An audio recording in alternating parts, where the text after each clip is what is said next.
नमस्कार भावी शिक्षकांनो, अभियोगिताधारकांनो, math with Suraj sir या आपल्या चॅनलमध्ये सर्वांचं सहर्ष स्वागत. विद्यार्थी मित्रांनो, पवित्र पोर्टलवर प्राधान्यक्रम सुरू झाले आहेत आणि प्राधान्यक्रम सर्व विद्यार्थी मित्रांना येत आहेत. भले थोडासा टाईम लागतो आहे, काही ठिकाणी उमेदवारांना अडचण येत आहे की प्राधान्यक्रम लॉग इन करण्यासाठी OTP येत नाही. हा प्रॉब्लेम हळूहळू दूर होणार आहे. विद्यार्थी मित्रांनो, खूप वेळ घेत आहे लॉग इन झाल्यानंतर प्राधान्यक्रम जनरेट होण्यासाठी.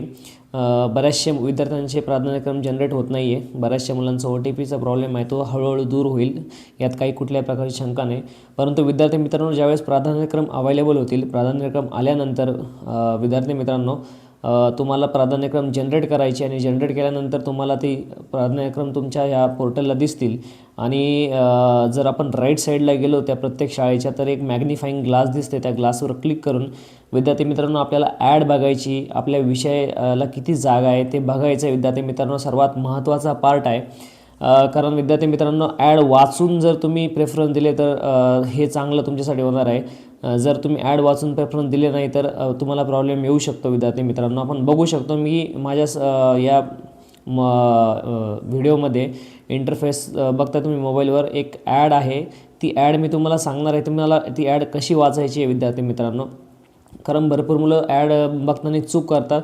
त्यांची कास्ट कोणती, ओपनची कास्ट आणि ह्या सर्व प्रकारामध्ये ते अडकून जातात आणि त्यांना कळत नाही की आपल्या विषय आहे की नाही. आणि ती ॲड खरं तर प्रेफरन्स जे आपल्याला येणार आहे ते आपल्या ओपन आणि प्लस आपली कास्ट या दोन्हीचे मिळून आपल्याला प्रेफरन्स येत असतात. जर उमेदवार फक्त ओपनला इलिजिबल आहे तर त्याला फक्त ओपनचे प्रेफरन्स दिसतात आणि इतर बाकीचे जे उमेदवार आहे त्यांना सर्व प्रेफरन्स हे दिसणार आहे. म्हणून विद्यार्थी मित्रांनो, तुम्ही बघू शकता इथं की एक ॲड आहे, ही श्री शिवाजी शिक्षण संस्था मेहकर डिस्ट्रिक्ट बुलढाणा.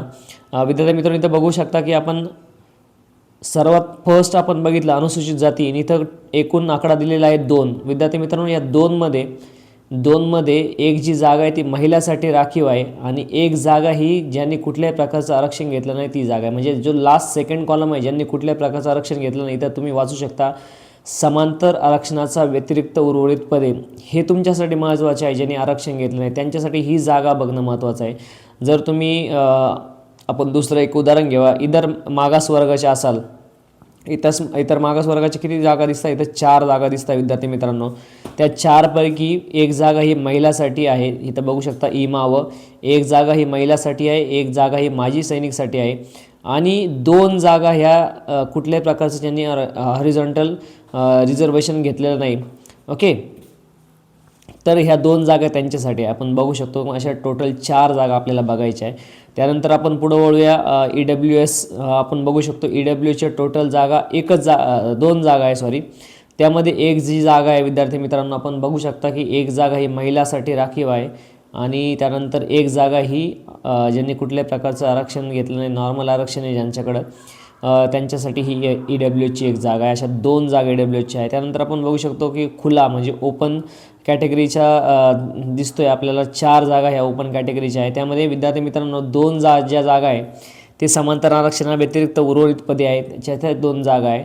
आणि त्याच्यानंतर पहिली एक जागा माजी सैनिक आणि महिला एक, ह्या 4 अशा जागा विद्यार्थी मित्रांनो या ओपनच्या आहे. म्हणून ह्या फायनल आकडे तुम्ही बघू नका विद्यार्थी मित्रांनो, तुमचा कोणता, तुम्हाला कोणत्या जागा आहेत ते बघा, ते महत्त्वाचे आहे. आणि तुम्ही ओपन, जर तुम्ही एखाद्या कास्टमध्ये असाल, सपोज तुम्ही OBC असाल, ST असाल, NT असाल, VJ असाल, SCBC असाल, EWS असाल, SBC असाल, ओके, तर तुम्हाला तुमच्या कॅटेगरीची जागा प्लस ओपनची जागा असे प्राधान्यक्रम अवेलेबल झाले आहे. म्हणून ते दोन्ही तपासा. ओपन तुम्ही समजा ओपनच्या पण जागा तुम्हाला आणि तुमच्या कास्टच्या जागा असेल त्याला प्राधान्यक्रम देण्याचा जास्त प्रयत्न करा, कारण बिंदू एक पद भरती आहे हे आपल्याला माहिती आहे. त्यानंतर विद्यार्थी मित्रांनो, खाली यायचं आहे. तुम्ही जाहिरात बघू शकता. तुमच्या माध्यमानुसार माध्यम दिलेलं आहे. तुमचं 6वी ते 8वी जर असेल तर 6वी ते 8वी इथं येईल. अनुदान प्रकार काय येईल तर एडेड अनएडेड असं दिसेल तुम्हाला. सपोज ही इंग्लिश सब्जेक्टची जागा आहे, शिकवण्याचे माध्यम इंग्लिशच असेल आणि आवश्यक पात्रता ग्रॅज्युएशन, TET सेकंड आणि CTET सेकंड ही आहे आणि एकूण पदे ही 5 असणार आहे. असं आपल्याला जाहिरात वाचायची विद्यार्थी मित्रांनो. त्यामुळे इथं बघू शकता तुम्ही 6वी ते 8वीच्या जागा आहे. मराठी माध्यम 9वी 10वी graduate, added language English, okay, graduation, म्हणजे अशा प्रकारे जाहिरात तुम्हाला वाचायची आहे. अशा प्रकारे तुम्ही जर जाहिरात वाचली तर तुम्हाला कळणार आहे. म्हणून विद्यार्थी मित्रांनो, जाहिरात वाचताना तुमच्या तुमची कॅटेगरीला जागा दिसते का, ॲज वेल ॲज ओपनला जागा दिसते का, ह्या दोन्ही जर जागा दिसत असेल तिथं शक्यतो प्रेफरन्स देण्याचा प्रयत्न करा. फक्त ओपनला जागा असेल तरी ती तुम्हाला तुमच्या प्रेफरन्सला दिसणार आहे, किंवा फक्त तुमच्या कॅटेगरीची जागा असली तरी ती तुमच्या प्रेफरन्सला दिसणार आहे, आणि दोन्ही याला असेल तरी ती तुमच्या प्रेफरन्सला दिसणार आहे. परंतु योग्य कोणती द्यायची हे तुम्ही ठरवा. सपोज तुम्ही एखाद्या कास्टमध्ये असाल ती ॲज वेल ॲज ओपन अशा दोन्ही काउंट करून अशा किती शाळा आहे तिथं अशा दोन्ही ठिकाणी जागा आहे, त्या जागा बघा. ओपनचं मेरिट जर आपण क्रॅक केलं तर आपला ओपनमध्येच आपण गणले जातो. म्हणून ही गोष्ट आपण लक्षात ठेवा. अशा प्रकारे तुम्ही जाहिरात नक्की वाचाल अशी अपेक्षा आहे.